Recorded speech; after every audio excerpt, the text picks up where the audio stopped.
Hi friends. அமெரிக்காவில் நாங்கள் இருக்க இடத்துல வந்து செப்டம்பர் 3 தாங்க ஸ்கூல் வந்து ரீஓப்பன் ஆகுது. அதுக்கு 1 வீக் முன்னாடியே ஆகஸ்ட் 27 அன்னைக்கு வர சொல்லியிருந்தாங்க ஸ்கூலுக்கு. ஸ்கூல் சப்ளைஸ் கொடுக்கவும் டீச்சர்ஸ் மீட் பண்ணுறதுக்காக தான் வர சொல்லியிருந்தாங்க. இது வந்து என் பொண்ணு படிக்கிற ஸ்கூலுங்க. இது வந்து சார்ட்டர் ஸ்கூலு. ஸ்கூலுக்கு போய் நாங்கள் சப்ளைஸ்லாம் கொடுத்துட்டு டீச்சரை மீட் பண்ணிட்டு வந்தோங்க.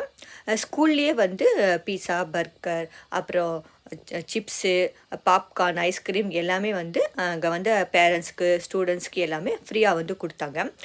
இதெல்லாம் பார்க்கும்போது பார்த்தீங்கன்னா ஸ்கூலுக்கு அந்த ஃபீலிங்கே இல்லைங்க. அதுக்கப்புறம் அங்கே வந்து ஸ்கூல்லையே வந்து ரீயூஸ்டு யூனிஃபார்ம்ஸ் எல்லாம் வந்து சேல் பண்ணிட்டு இருந்தாங்க. அதெல்லாம் வந்து ஒவ்வொரு பேர் வந்து $5 அப்படிங்கிற மாதிரி கொடுத்துட்ருந்தாங்க, சேல் பண்ணிகிட்ருந்தாங்க. அங்கே வந்து ஸ்கூல் பேட்சஸும் கொடுத்துட்ருந்தாங்க. அதையும் எல்லாத்தையும் வாங்கிட்டு இன்ஃப்ளாட்டபிள் ப்ளே ஏரியா மாதிரி அங்கே வச்சுருந்தாங்க. அங்கே போய் குழந்தைங்களாம் நல்லா விளையாடிட்டு இருந்தாங்க.